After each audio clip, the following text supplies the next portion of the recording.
tenang dan tubuh saya perutnya tidak buncit. Dan apapun itu yang jelas inilah bukti bahwa silaturahmi itu akan mendapatkan segalanya. Coba ganti Tiwu yang cerita pengalaman selama bersama Subarkah. Sifat jelek sifat jelek apa yang Tiwu tidak suka? Tahu nggak? Pertama kali saya kenal dia itu saya benci sama dia.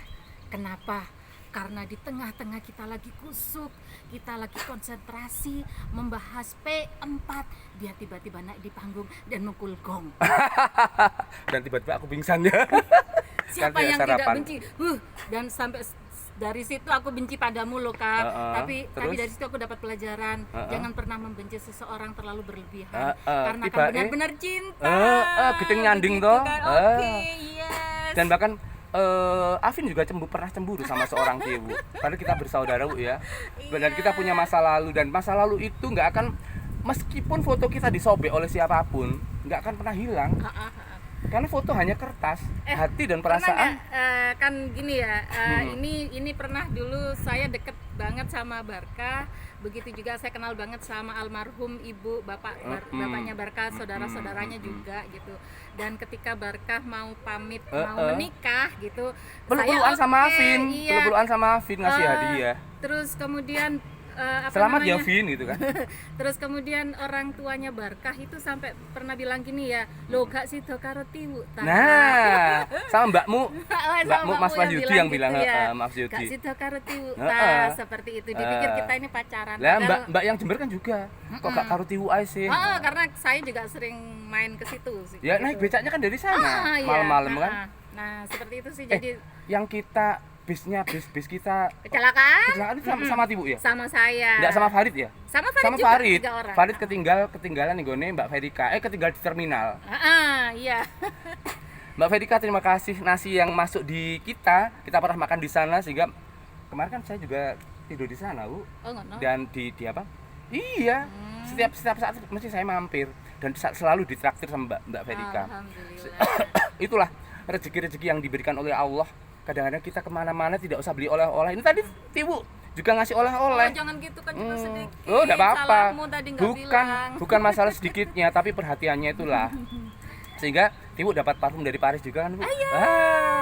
Alhamdulillah. Ya. Ayo Titut, kapan diagendakan? Tapi itulah bahwa kalau kita punya hati, suatu ketika pasti kita akan ketemu. Ayo, apalagi yang buat Tiwu benci dengan seorang Subarkah? Enggak sih, habis itu kita jadi saudara. Ketika sekarang Subarkah sudah dipanggil kemana-mana, sudah pernah ke Eropa, sudah bisa memberikan inspirasi terhadap banyak orang, termasuk pada anak-anak yang kadang dianggap pelajaran saya terlalu nyeleneh. Bahkan kadang-kadang ada anak yang rela dikeloni sama Pak Barkah. Berapa kali dikeloni? 7 kali, 11 kali.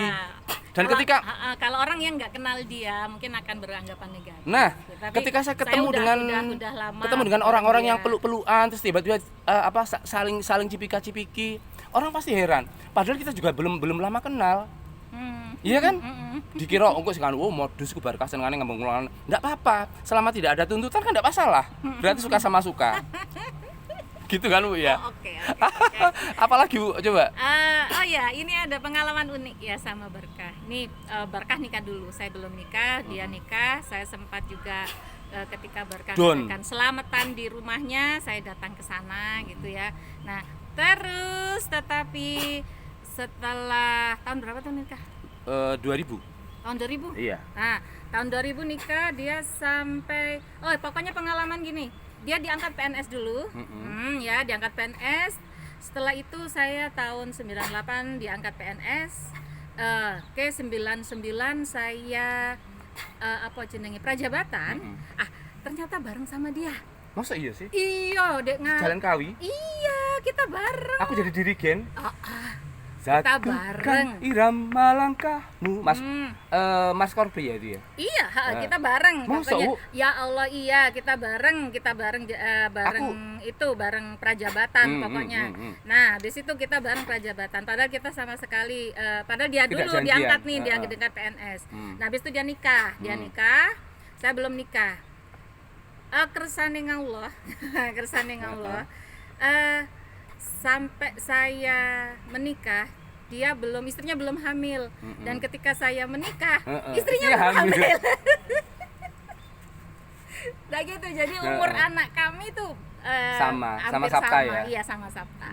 Seperti itu jadi apa ya? Jadi memori, Pengalaman lah, pengalaman. lo kok lucu, kok bisa ada beberapa hal yang terus gini, pernah satu saat tuh Kita mimpi hatiku nggak enak kan, hatiku nggak enak Ternyata selama ibu meninggal ya? bapak. Oh bapak duluan. 3 hari tuh hatiku nggak enak, teratapan. Kenapa saya sampai gini, ini ada something gitu.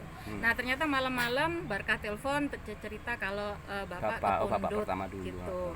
Nah baru setelah itu hati saya plong. Ya Allah, berarti ini gitu ya. Berarti saya sama Barkah ya udah saudaraan, temenan, nggak ada tendensi apapun. Kita nggak punya tendensi apapun, tapi mungkin karena itu ada ikatan lah ya ada kami. Jadi ketika Barkah sedih, saya merasakan gitu. Dan pernah satu saat saya juga merasakan sedih ya. Iya. Dia tiba-tiba telepon. Nah, terus Mana Tiu yang dulu saya masih ingat. Iya, seperti itu. Karena apa? Di Makassar itu memang ada kasta seperti di Bali. Jadi tadi saya juga ketemu orang Bali yang ternyata kalau kasta di sini sudah nggak laku sudah sepertinya, tapi di daerah tertentu masih laku. Saat itu saya bilang, Bu, apa ya, mana Tiu yang dulu? Coba kasta itu diajarkan di mana? Di agama kita nggak ada kasta. Sebenarnya itu hanya sekedar budaya saja sebenarnya. Karena apa? Kita nanti meninggalnya juga di lubang yang sama 2 kali 3 meter. Dan itulah kasta-kasta yang saat ini masih ada, itu sekarang sudah saya kikis. Dan kasta tertinggi itu adalah bahwa penghambaan kita terhadap Tuhan itu adalah kasta yang tertinggi. Bahwa ketika saya berusaha untuk mendekatkan diri kepada Tuhan, ternyata Tuhan akan memberikan apapun yang kita minta. Kalau kita qobliyah subuh tadi kemarin sudah saya bikin status, kalau kita qobliyah subuh akan mendapatkan dunia seisinya, saya akan dapat tambahan langit, bintang dan cahayanya. Makanya lagu ke-6 saya Anugerahmu Bagai Nur. Kebetulan teman-teman saya banyak yang namanya Nur. Nur Siani, Nur Wahid, Nur Hayan. Makanya Anugerahmu Bagai Nur. Dan ini dinyanyikan oleh seorang Barkah dan Aga Widitra. Aga Widitra ini adalah seorang remaja yang dari kecil tidak pernah malu untuk jualan. Seperti kita, Bu, ya. Dari kecil sudah tidak ditempa untuk mandiri dengan kemampuan kita masing-masing. Dan namanya Agna Wikantara Dwi Hendaru Putra. Ternyata papahnya keturunan Jepang. Bukan papahnya, kakeknya. Makanya ketika dia panggil papa secara spontan, hati saya sangat amat bahagia. Anak saya cuma 1 atau 2, tapi di luar sana banyak yang panggil papa, banyak yang panggil ayah. Bangga dikeloni Subarkah. Maksudnya dikeloni itu adalah ngerangkul. Diperkosa itu adalah kalau kamu mau sebenarnya kamu bisa. Itu maknanya sebenarnya. Tapi kalau orang-orang yang picik paling ngono itu juga teng bar ya tetep teng. Karena dia sendiri yang jawab, berapa kali dikolein Pak Barkah? 17 kali dengan bangga. Karena apa? Dari situlah ilmu kita masuk. Itu. Jadi ya itulah, kalau Tiu pasti tahu. Mas Nur, Mbak Santi, lagu itu khususnya sebenarnya sama Mas Nur. Dan saya sudah bilang ke Mas Dwi Setiawan, ternyata inspirasi bisa datang dari manapun. Terutama orang-orang yang sangat amat pernah dekat dengan kita dan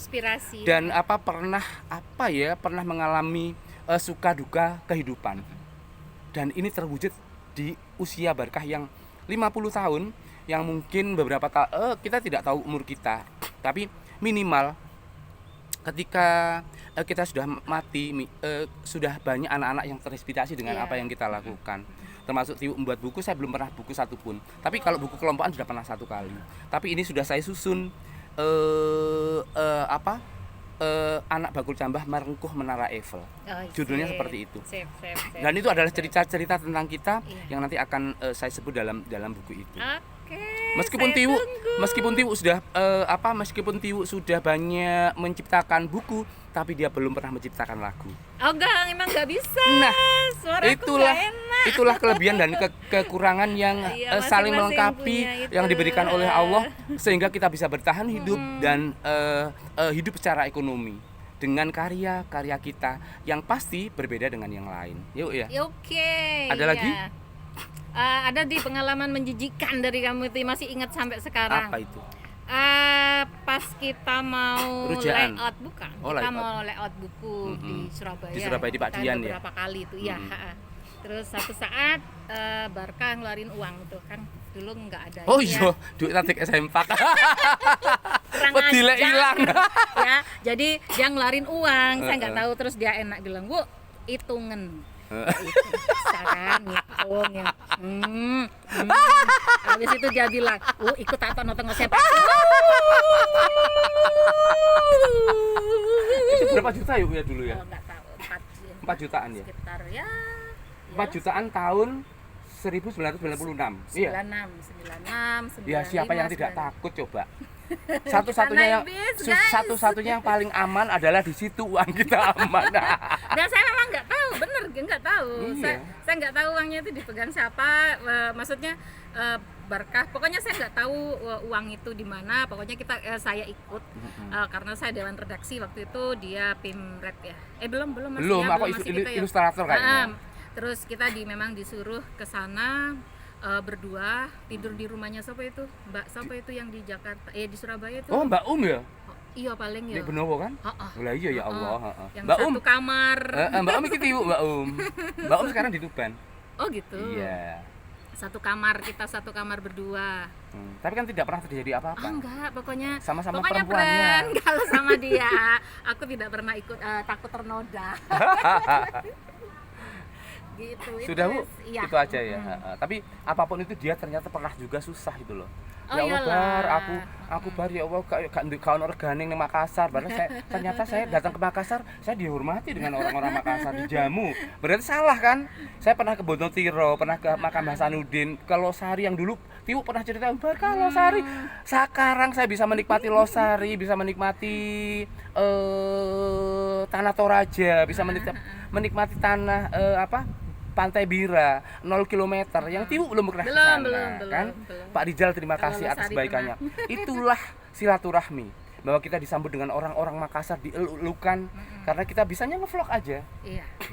Dan saya bisa menyanyi di sana, bisa mesti dikasih ikan dengan yang masih fresh. Dan sepertinya ya, memang kemarin bisa. malah ketemu petinggi di Bulukumba, jadi kepala dinas provinsi di Bulukumba. Namanya Pak siapa saya lupa, Pak Setianto atau siapa. Tapi orangnya sederhana gitu. Sehingga masih tetap bagaimana pendidikan kita itu, karena kita sudah Indonesia dan kita dianggap itu instruktur nasional, bahkan enggak, instruktur desa saja. Tapi itulah anggapan orang lain apapun tentang Subarkah. Terima kasih, termasuk yang mencibir, termasuk yang membenci, termasuk yang menggunjing, menggibah, silahkan. Karena hidup di masyarakat, melakukan 100 kebaikan dan satu keburukan pula yang dilihat. Itu kan ya. Dari kolam renang di Hotel Bandung Perbai, Subarkah, Tiwu Ari Nursiani melaporkan.